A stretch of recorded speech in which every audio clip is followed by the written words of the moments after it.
All right, hello everyone. Welcome to the Breaking Free podcast. I'm your host, Nathan Francis. Today, grateful, humble, Scott. Welcome back for a fourth, is it fourth time, third time, Third or fourth, can't third or remember. fourth. What's Yep. been going on? How's things and what's been going on since our last conversation? Makes our last one was a good one too. Yeah.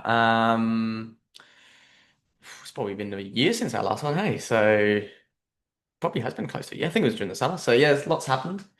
I did my IMS level 2 this year with the Czech Institute, What's IMS stand for, Matt? Integrated Movement Science level 2. Yep. So just taking things to another level there, more assessments, more movement analysis. Um, yeah, just going a bit deeper into clients and motor engrams, which is essentially movement patterns in the brain. And when someone unconsciously says walk, how do they look? That's a motor engram. And you can have a motor engram for anything, like a golf swing or playing darts or hockey.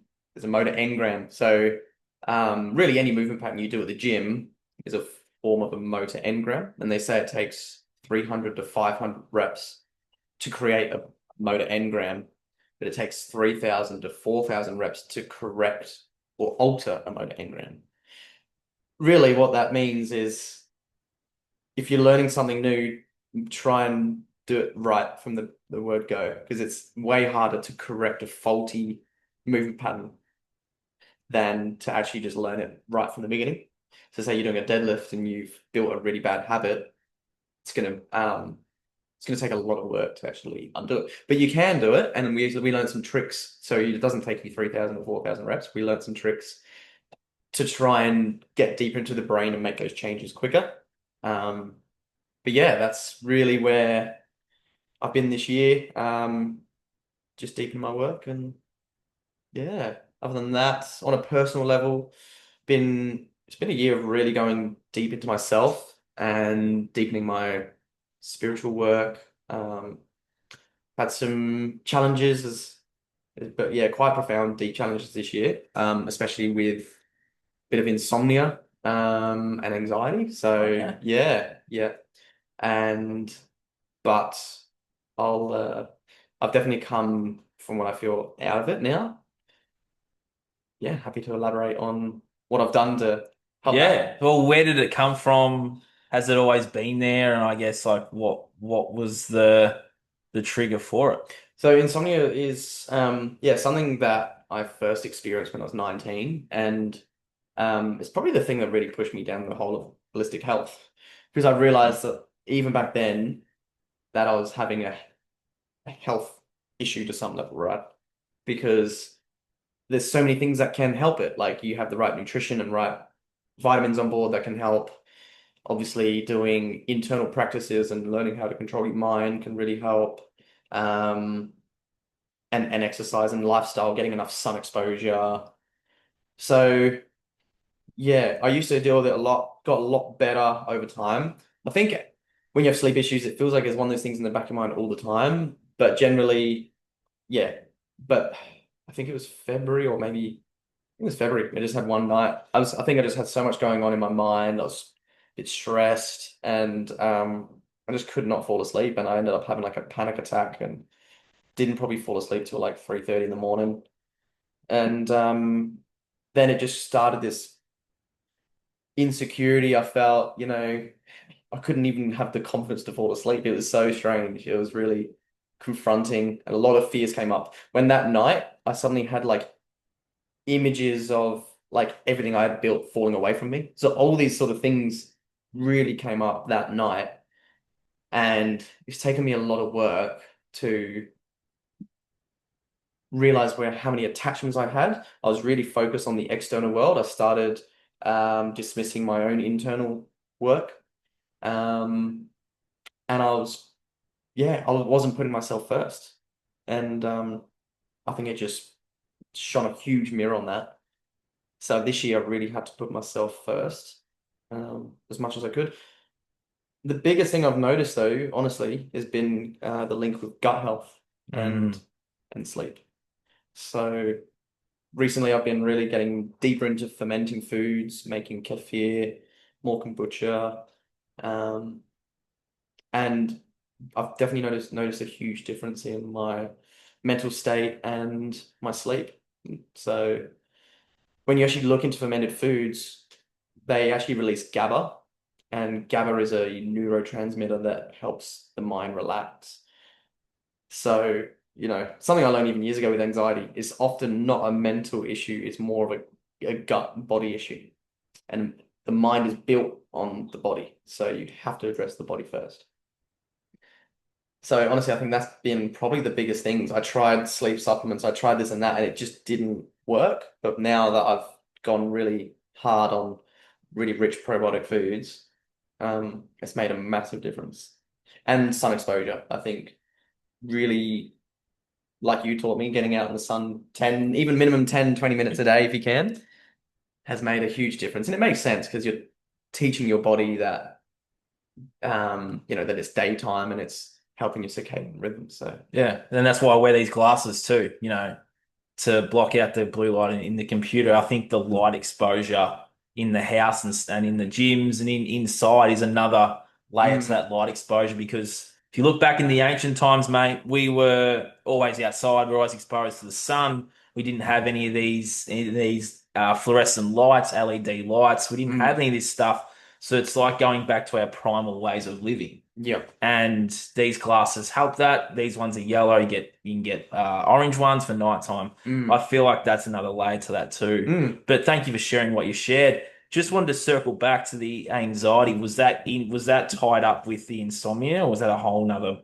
kettle of fish? Yeah, yeah. Definitely. I actually did a session with a sleep coach, which is interesting. Oh, Yeah, yeah. So, and I felt she was really good because I did a few sessions with a psychologist, and he Jungian trained and going into like dream analysis. But when I first saw him, I was kind of like, I get your methods, but like my challenge is I'm not sleeping. So then on those nights I'm not sleeping, I'm not dreaming. So then I found it quite hard. But she really understood it because she was a recovered insomniac, and she was also saying about the fear of wakefulness. So when you're not sleeping, you then go into fear about, oh, like I'm not going to get enough sleep for the next day. And suddenly you start counting the clock and all these things, which actually drive the issue deeper. And then you start, the next day when you're tired, all you can think about is, oh man, if only I had that good sleep, I'd be fine. And then you're driving this belief that I'm a bad sleeper deeper into your brain, yep. which perpetuates the problem. So it's like once you're in the loop, it can be really challenging. And so she worked at the level of mind for me. But when I saw her, she was like, "Oh, you're actually showing signs of recovery." It's more, I was hitting what she called speed bumps. So you'd recover, and then boom, you'd have a rough night, and then boom, boom, boom. So, but what I was doing, which she was saying, is detaching even your connection. As much as sleep is important, and you can do the right things, everyone occasionally is still going to get a bad night. And like the more that our mind is trying to force something that it can't force, you drive the issue deeper. So it's like actually being okay with the fact you can't sleep. There has to be a level of acceptance Yes. and surrender to it, um, which is really challenging when your mind is like, I just want to sleep, and you can't. And yeah, it's been probably one of the hardest yet, in a weird way, most rewarding things I've gone through because it drives things deeper. Like I've gone really a lot deeper into my meditation and my inner work. Like the amount of nights I couldn't sleep, so I was just journaling, writing things down. I was even then, if I couldn't sleep, I was like, oh, let's practice soul connection. And Paul Chek teaches you how to connect with your soul, and you talk to your soul, and you can actually you ask it a question. You say, what does it feel like to receive a yes, or and then you go in silence and you feel your body, and there is an answer. Hmm. Is in thank you, dear soul. Can you please show me what a no feels like? And I remember this one night I couldn't sleep and I was just lying on the couch and I just went so deep into that. And then all I remember was it was the next morning. So I went really deep into that soul connection. And then the ironic thing is when you're working with the soul, your mind has to be still. So yeah, that was in a weird way, it's um pushed me to go deeper into myself. And then I just always, I went into prayer and I said, please, help me and guide me out of this as much as you can. And praying knowing that the answer will come because they say Jesus would pray and let go because he knew that the answer would come. there's no doubt there. That's faith, right? Like Hmm. faith is the opposite of doubt. So, yeah, now I'm trusting like the answer came in fermented foods because I used to do that a lot. I used to make my own kefir, and with the move and everything, I just haven't been as onto it. But yeah, I just went deeper into it, and it's yeah, I haven't had a rough night since. So even yeah, like I often would even the smallest little bit of anxiety or thought would keep me up at one stage, and I thought, man, my body's so sensitive. Or even if I ate the wrong food or something, and yeah, but now I'm sensing like my gut's a lot healthier, obviously, and I remember actually years ago a naturopath saying that I will always need a good source of probiotics, probably more than the Joe average, because I was born cesarean and my food I was given as a kid and a baby probably wasn't the best. So then my gut health from an early age wasn't the best, which really sets you up for it can set you up for failure when you're older, hey. That's why it's so important if you've got kids, like feed them the best that you can because we've got a little girl, she's 3, and you guys have seen her. Like she's a dynamo, hey. Like she's Hmm. so athletic, she's so fit and healthy. And if someone does ever give her something sweet, she doesn't even like it. She can't handle it, You're not which is used to it. good because we really try to keep her away from that stuff as much as we can. Yeah, she went to a birthday party the other day and they had cake and I was a bit hesitant, but I thought, "Oh, I don't want to be that parent that doesn't allow her to have anything."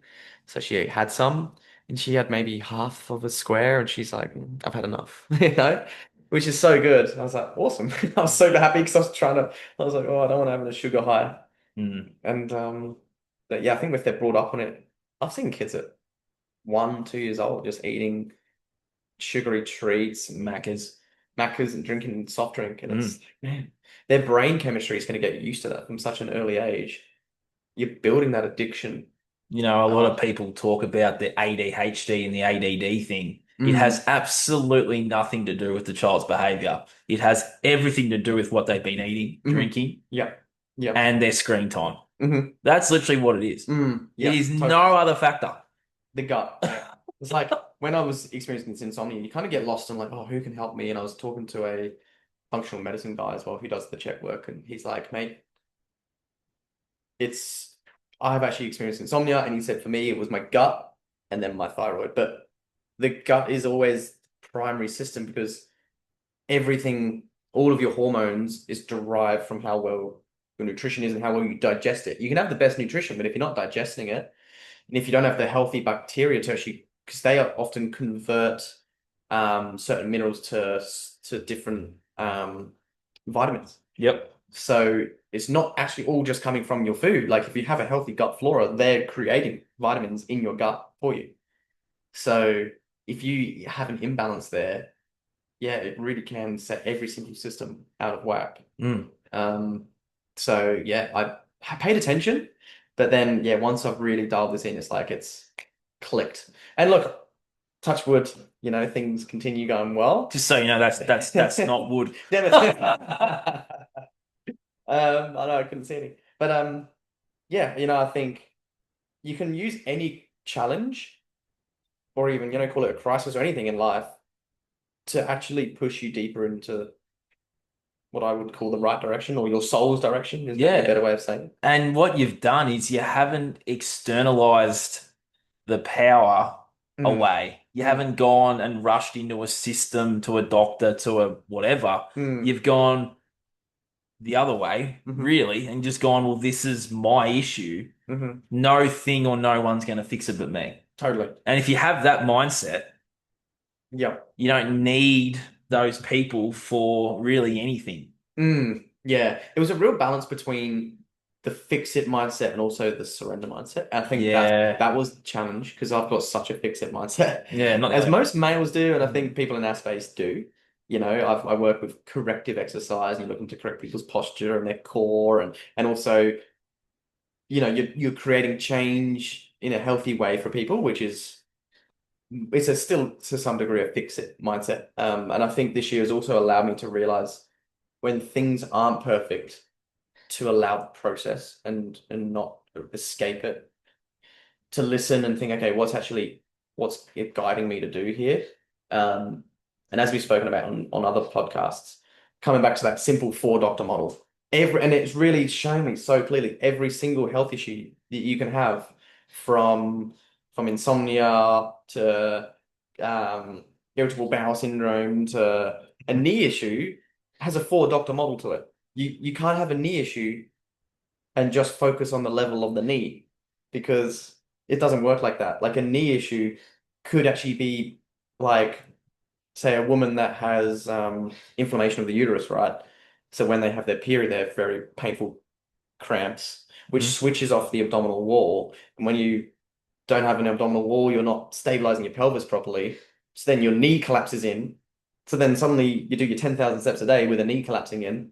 You've got knee pain, Yeah, right? true. Yeah. So that's a holistic perspective on a knee issue, which has a four doctor model. Because if you actually ate well, you might not have the uterus inflamed. Mhm. And if you drink your water, if you go to sleep, go to bed on time, like that's the difference. I think you can is looking at everything with a four doctor model and finding balance within that four doctors. And for those that are new to my show, I've had a lot of subscribers since you've last joined, Scott, which is great. What is the four doctor model for those that aren't familiar with you and your work? Mm. So Paul Chek came up with the four doctor model: Doctor Happiness, Doctor Movement, Doctor Diet, and Doctor Quiet. Doctor Happiness is the chief physician because it gives you the dream and the direction for So is that everything, more of an emotional thing? No. Okay. No, it's not emotional. It's deeper than that. It's a soul level. Right. Even Um, better. because at the beginning, a lot of people's dreams come from their ego, but over time, your dream, I believe, if you do the work, you'll listen to your soul. You can have that understanding. When you were young, you might have had dreams to be the best cricketer in the world Hmm. or be the fittest, strongest guy. Like that's Hmm. more of an ego Hmm. dream, and that's okay. You work with what you got. Over time, you've probably learnt that your dream isn't, that's a very narcissistic dream. It's all about you. Now you're probably getting the perspective that your dream is about others and how you share through your like through your podcast and your coaching. That's where you're going from the archetype of the prince, which is all about you, which you still need to go through, to then going to more the king, which is about your kingdom and how you help your society. Your It's initiation. exactly. It's initiation. Everyone has to go through that. Like when I was young, I wanted to be the strongest, fastest guy. I wanted to be, this and Wanted to that. get all the chicks and all that sort of stuff. That's all ego based, Ego. yeah. It's And ego. Yeah. but then if you don't take those proper rites of initiation in a modern world, Mm, that's where men fall into the trap and they're stuck in that prince yes. little boy mindset. Exactly. Yeah. And that's Yeah. what's going on today. And I found that even a podcast I did with Jackson Hightower, which I'll link into the show notes of this, talking about all things S3X and all the stuff. But he did say that his modern initiation was going out in the forest with no phone, Mm, no food, just a tent, hmm and just like allowed his dream to come to him, mm, which was then of service to others. mm. We don't have to Yeah. go to those extremes, but that Yeah. was an example of a Yeah. modern form of I'm gonna just let all this go and allow what I'm here to do come to me. Totally. Yeah. It's just a process. Mm. You could even go in the forest and think, I'm going to allow this to come to me. And you sit there for 3 days and you're like, where is it? Yeah. And it might not come in those 3 days. It No, might not come in the year because it'll come to you when you're actually ready for ready, it. correct. Because I was saying this to my client this morning. I've only actually even been really a person to sort of see the next step or the next year. I've never been this guy to have a 10-year plan. And because I always just had a sense that through my own health issues and my own challenges that I'm going to help other people with that. That's the natural what the wise man does. You can only help people as far as you've gone yourself. I can't help someone beyond where I'm at. I'm not going to help someone become an Olympic, gold winner because I haven't done that myself. I could maybe help them with the balance in their body and get the core right and things like that, which people often dismiss because they're just focusing on the race. Mm. But um but even an external way, you can only take people as deep within themselves as what you've gone within And yours. that's I'm going to use a word here that may upset some people, but that's a flaw of the system Mm, because you have psychologists and all these other people in this system that are trying to help people through something that they've never lived, mm. something they've read in a textbook. Yes, yes, exactly. It's Yeah. you haven't got that life experience, and that's No. that's one of the things I see out there in society today.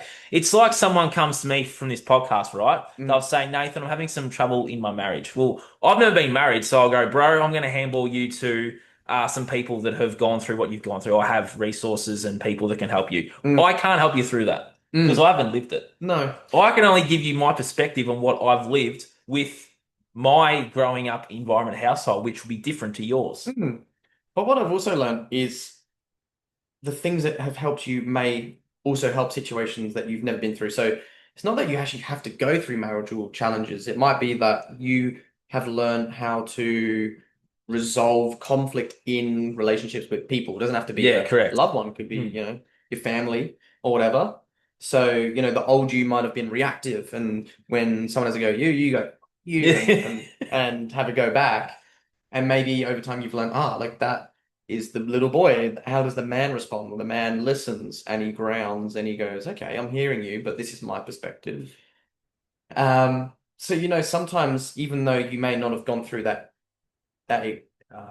exact scenario, the things that you've done and been through may help that person via like A different way. sense of being, you know. Mm, And I think when I say you can only take people as far as you've gone yourself, it's like how far into your being have you gone um, to go from ego to soul, you know, and or they say from the brain to the heart, right? correct.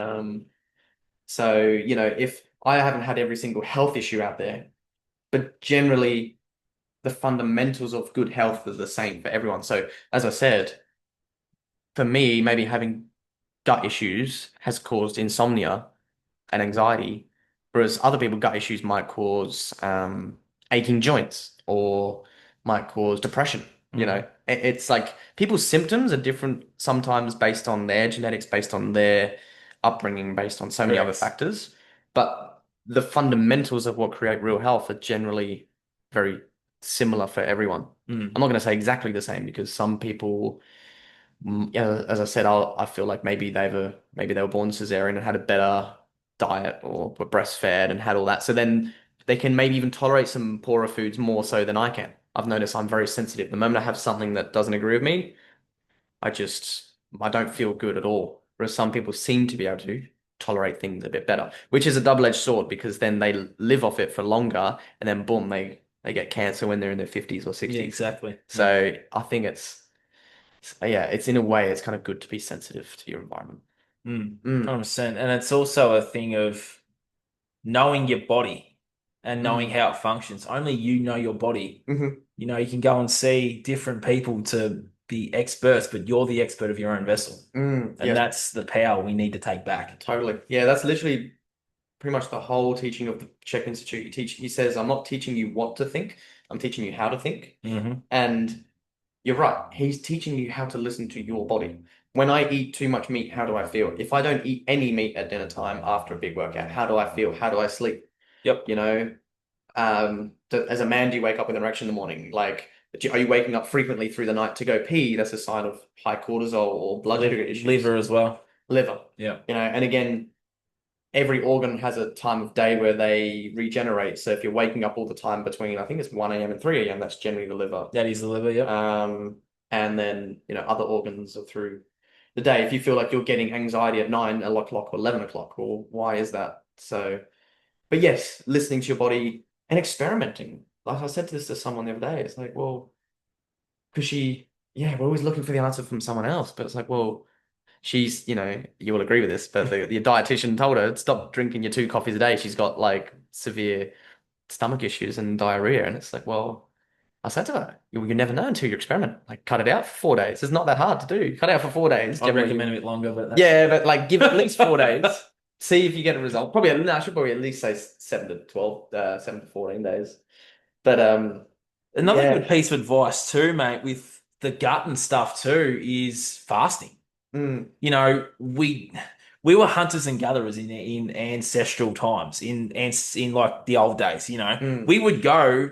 3 or 4 days, maybe a week without eating food because we haven't been able to catch the animal or Hmm. catch the fish Mm. or hunt for what we need to hunt for. Yep. So, we're naturally more inclined on an ancestral level to fast. Mm. And I think that what's happened in this modern world is we're all eating too much. Mm. And our bodies can't keep up with the amount of food that we're consuming. So for me, the thing I've done the last 3 years, Scott, is that I fast. I won't have brekkie. I sometimes only have one meal a day. Sometimes just depending on how I feel. But I know that I feel so much better when I eat less. Mm. I'll eat more during the week when I'm working out and busy with my everyday life. But on weekends, Yep. just, I found that I'm lighter, more clearer, and my Mm. body and my internal systems are getting a chance to rest Mm. and just allow the natural healing process to occur. Yeah. Yeah, I think there's levels we could go into there Hmm. because I think there's everyone's different and it's easy to get stuck in thinking, oh, this works for me, so it works for everyone. But at least try. Well, what I would say is firstly I think your primal pattern was carb type. Carb types generally can do well with skipping breakfast every single day, whereas high protein types can struggle. This is Paul's book, and I agree from my own experience. I personally, if I'm going to fast, I only do it once or twice a day, once or twice a week. Yep. Because and if I've had more stress or those sleep issues, it's actually even more important for me to at least have some protein and fat Mm. because I've noticed that obviously when I'm not sleeping, my cortisol is way higher through the night than it should be, Hmm. which is my stress hormone, which then when your stress hormones are up, that's a catabolic breaking down energy. So that protein and fat in the morning helps actually calm my nervous system a little bit. Because if I was then to fast, I'm adding more stress. Because to some degree, fasting is like exercise. It's still a healthy stress, but it's a stress on your body, right? Because you're t telling your body, hey, there's no food. If you don't eat for a number of days, eventually you need to eat eventually, right? Yeah. Like, there's a basic survival need to eat. So it is a stress. And some people can handle stress, some people can't. Some people can fast for 7 days. Maybe one day is enough for another. So it's one of those things. I do believe that there's more for me to go down with fasting. The most I've done is I normally do supported fasting. So I juice some carrots or beetroot, and I water it down a bit and I sip on it through the day. And I've done that for 6 days straight. That was the most I've done. Um, and I found that to be really good because it just gave my body a little bit of support. Um, and I was able to sleep well. I was able to function really well. I was actually like surfing and feeling really good. Um, and I remember that first meal actually breaking it was like orgasmically good because when you've just had carrot, Orgasmically good. well, literally, like you can almost have an orgasm through eating food You can. No, if you haven't eaten it that long, I've right? experienced that. Don't worry. So yeah, it was like next level. And but yeah, so that's what actually something I'm getting to more is now is juicing and juicing a bit more. That's the best thing about going long periods of time without something because then you have more of a deeper appreciation for Mm, what you're doing. You yep. could, for me, I went with people knowing my story. I went without intimacy for like 3 years. But that's the thing. I enjoyed the connection more when I went back. Mm, And it's like same with food, relation with anything. If you give yourself a chance to break that, bond. no, to attachment to whatever that thing is, Mm, you can go back and be like, oh, I really appreciate this more now. And your whole relationship with that thing completely changes. And, I get really excited now with some food that we whip up. And mm, yeah, the orgasmic thing is something that is just a given. totally. Yeah, yeah, yeah. Yeah, yeah. But no, you're right. And I actually listened to your podcast last week and you were talking about how most food is emotional connection too. And like Yeah. say chocolate, and you might remember eating this chocolate when you were young with your mum or your dad. It made you feel good. So then you think you really need this chocolate, but it's that internal emotional connection to it. Hmm. Um, Absolutely. so I do believe that, and yeah, I'm all on like eating, of course, generally with, you can still enjoy yourself a little bit, but to nourish yourself, and having a good balance of protein, fat, different carbohydrate sources, and change it up. Like I like sometimes papaya with my meat or some fruit, especially as it warms up, or in the winter I'll just go almost just meat and maybe a little bit of like veg. I don't go too hard. It just feels natural. I don't like to eat sweet things when it's cold.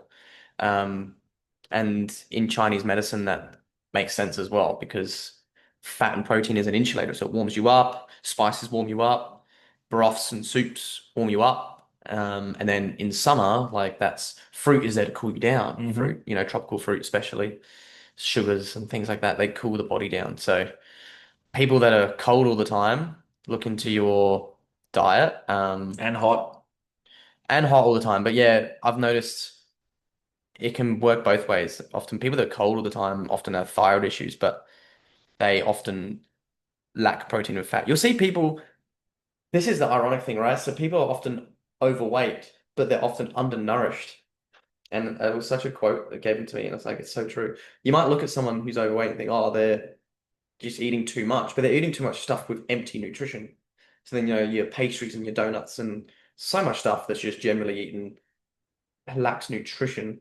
So then they're actually more hungry still because the body's like, well, where's the actual nutrition with that with the food? Hmm. So then it's just a perpetual cycle. But when you actually eat nutritionally dense food, you feel satiated for at least 3, 4 hours, right? And Or longer. yeah, and But then yeah, if you're undernourished, then you're going to eat more anyway to yeah. try So and feel my full. my advice would be, of course, firstly eliminate the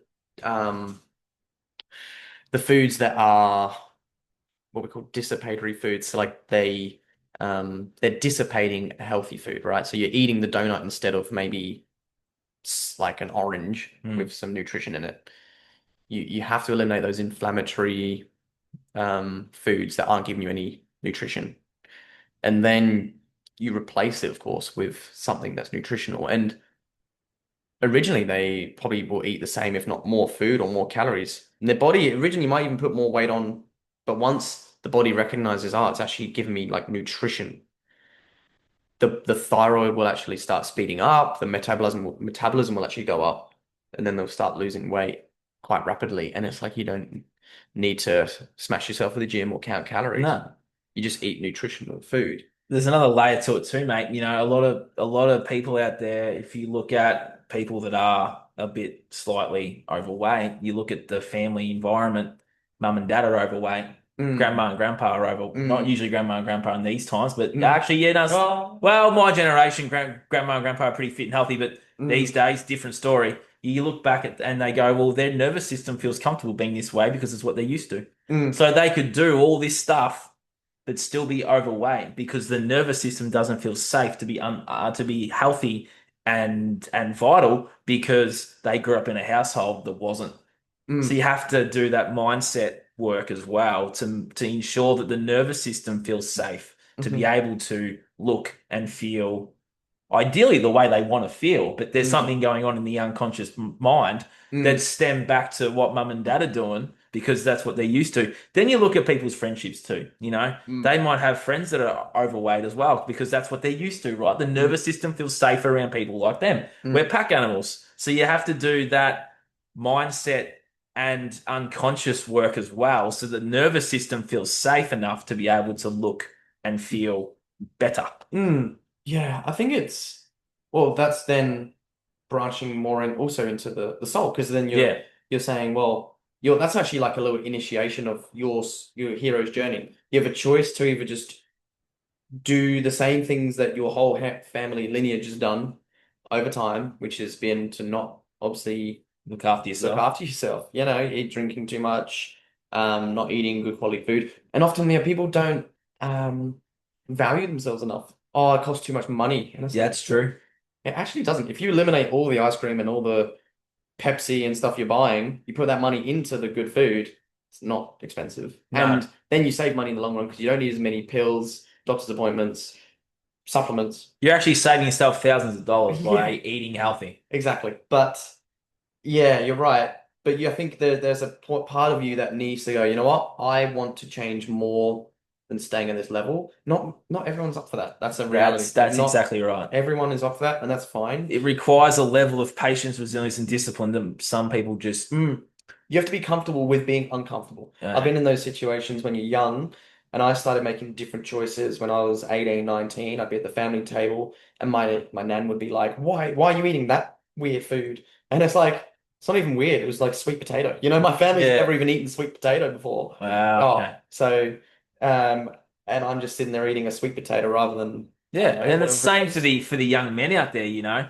The uncomfortable thing is walking to a pub with your mates and saying, I ain't Mm. drinking tonight. That is uncomfortable. It's uncomfortable. You stepping outside of the herd that you spoke of is uncomfortable, but you have to stick at it when you deeply know. I've been in that situation where you say yes and you freaking regret it. And the worst thing, but more than uncomfortable about with other people, is when you know you've let yourself down. Like it's the worst feeling. You go to bed and you're like, why did I do that? Why did I drink when I didn't want to? Why did I eat that crappy food when I didn't want to? People that follow me, Scott, Mm, know that the most powerful word in the English language you can possibly say out there to someone that's asked you something, whatever it is no. yeah. If we can master the art of using our no, we're Mm, using our no when we want to use our no and using our yes when we want to use our yes, take back the power of choice. mm. Game changer. Totally, man. Yeah. So anyone that's actually out there and you're starting your health journey, your hero's journey, and you're living your life based on what you want to do because you've got a goal. Everyone has the hero's journey flash in front of them. It's mythologically true. Like you have the opportunity. It's up to you whether you take it, whether you've got just enough courage to do it or not. I've always believed there'll be more opportunities. I don't think you just get the one, You get heaps, yeah. but it's like the universe is like, hey, do you trust me or do you fear? And we've been brought up with thousands of years of fear and karmic energy that holds us back because it's so deeply ingrained into our psyche, For a reason. for a reason. But we're at a time now where we almost have to level up, like, Yeah. and we have the ability to. We're at the age of information where people like you and I are accessible, and so many people now are learning and have access. My dad talks about when he was young, no one was talking like this. No one. My dad said the same thing. And they didn't have a clue what to do when they were 16, 17, and they get the job and they're around people. And it's like that was what, in the 1980s? Like But that's you not look at that that, long but you ago. look at that generation of men now, Mm, and it's quite sad to see. But hey, change can happen at any age. That is Like true. my dad's now getting into like men's work and coaching at the age of Love 55, that. 56. And I've had a male client start with me at 85, never trained in the gym before, and he sees me 3 times a week. He's now 87. Like and he's deadlifting, he's lunging, he's squatting, and he's like he is fit and healthy. Love that. And like you can make change at any time. Never say it's too late. I actually saw something yesterday saying Ricky Gervais lost his job at 37 years old. He had maybe 3 grand that he got given being made redundant. And he said, you know what? If I live carefully and I give, becoming a comedian a go, then, he gave it a go. And look where he is now. Like he Mm. could have just said, you know what? I'm just going to get another job um, and live the real safe way. But he knew deep down he wanted to be a comedian. He got let off the job and he just gave it a go. And I know 37 is not super old, but maybe he felt that was old to get into and look where he is now though, as a comedian, what's he, probably 50s, and Mm. he's one of the most successful comedians to date. So yes, never too late at all. Um, so yeah, anyone listen to this, I always just say get clear on what you want. Even if you don't know a lot, you just have a vague idea, or that you want to be a bit healthier, or that you want to have better relationships with your loved ones, or you just want a better job, whatever that means to you. Try and get clear on that too, because better is a bit vague, but you want a job that doesn't work night shifts, or you want a job that doesn't work for the government, or you just get clear and just okay, cool. This is where I'm at. This is where I want to go. Then you start figuring out how you get there. And if you don't know, you seek answers from others. Like there's always someone that's done it before you that you can ask. You don't always have to pay for advice. Like someone might just give you advice too. Like you'll always get some gems along the way. Absolutely. And trust, trust yourself, trust the process and trust the journey and trust that you'll be where you're meant to be. Mm, exactly. Yeah. And then you'll look back and even if over a year you make a small amount of progress, any progress is still progress. 100%. So, um, yeah, that's my advice for that, mate. Well, Scott, if there's anything else that's on your chest, on your heart that you'd like to share with my audience, this is your beautiful opportunity to make it happen, mate. To Um, wrap this up in a beautiful bow and say, here you go, breaking free listeners and mm, viewers, have some yeah, of this. yeah. I obviously am a huge proponent of holistic health and um, but also the balanced way within that, you know. So, like Geordie, your brother makes good homemade ice cream, like, and sometimes enjoying a little bit of something here and there is good. So don't go in the extremes of any So direction. it's probably the healthiest ice cream you can possibly eat. Exactly. So source, good quality ingredients, no matter Well, what. it's mainly raw ingredients. Exactly. That's my point is so you can still there's so many things that are made from good quality products that you can make taste amazing, you know. Yeah, it's just that Um, the ice cream in the supermarket probably ain't good for you. exactly. So get clear on your values, get clear on your values. My values are whole organic foods, pretty much Yep. 100%. Unless I'm maybe going out for dinner, you can't always be sure on if they're organic and stuff, No. but that's my values there. Make your values with your movement. If you don't prioritize yourself, something will always take precedence over it. So Yeah. prioritize, if it's 30 minutes a day for yourself to move and explore your body. As you said, like don't just rely on someone to tell you always what to do. Like explore how something feels in the gym. If you feel intrigued by a different exercise, try it or seek someone out who knows how to do it and can teach you how to do it. Um, and yeah, Dr. Happiness, like find what's happy making for you, have fun, but also the Dr. Happiness is about finding um, something you enjoy as a way of actually earning money. I think that's huge. Like to earn money by doing something you're passionate about is a game changer. Doesn't Mhm. mean it's all going to be rosy, like it's going to give you some real challenges, but it's really is worth it in the long run. And give yourself some Dr. Quiet, some rest and some recovery and some introspection, I think, Get out in nature, yeah. go to the beach for Yeah, Dr. Quiet. exactly. Yeah, yeah. We're pretty blessed Or read a book. in Queensland that we can do that. Yeah. So, yeah, get some sun on your skin. Yeah. Yep. Don't be afraid of the sun. Yes, get your balls out in the sun, men. I tan naked every single day and I love it. I don't join you though, so like no, but yes, You gotta doing get it by yourself in the you backyard. gotta get the Johnson out. Get the Johnson out in the sun, men. Get it out in the sun and swing it around. Yeah. All right, enough of that smart talk, mate. All right. Thank you for joining the show again. Thank you for everything that you do, and just thank you for being an awesome human being that's willing to jump on my show at any given time. No And worries. just quickly, mate, you do run Qigong classes for those that are watching from the Sunshine Coast. Hmm. We'll give that a little plug. Yep. They are really awesome sessions. I've been going now for 6 weeks, and yeah, it's really good for Dr. Quiet to connect with your body, but also have someone there that's facilitating that really slow, gentle movement. So let's give that a quick plug before you jump off. Yeah, totally. Yeah. If anyone wants to join us, we're in the park in Baringa, and we get a bit of sun, Yeah, I got my and shirt off. we stand and breathe. And hey, Yeah. again, it's another teacher. Like it's not always comfortable, right? No, But it's you're just standing and I get breathing. the real burning sensation through my legs mainly Mm, for obvious energy reasons. And yeah, your body, you just got to feel, as you say, breathe through that and feel into that pain rather than just taking the easy way out and just standing up and giving it a shake and just feel into it and breathe into it and mm. allow that pain to give you the message is what you always say in those Qigong sessions. Yeah, yeah, yeah. It's such a good modality. Dr. Movement, Dr. Quiet, all in there. Yeah, Get so it. if you're watching from the Sunshine Coast, bring your park Saturday mornings at 7:30. Yes. Yeah, exactly. If you don't know where it is, so we want more information, just shoot Nathan or I a message. Yep, righto. Scott, All thank you for right. jumping on, mate. Thanks, Another Nate. awesome chat.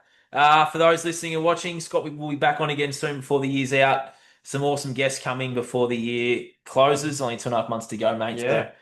guys, we're over and out. Talk to you all again soon. Thank you for listening and watching wherever in the world you may be. And hopefully you find some peace and some happiness and some really awesome advice from this conversation. So, mate, thank you again. Thank you. We're over and out. Cheers.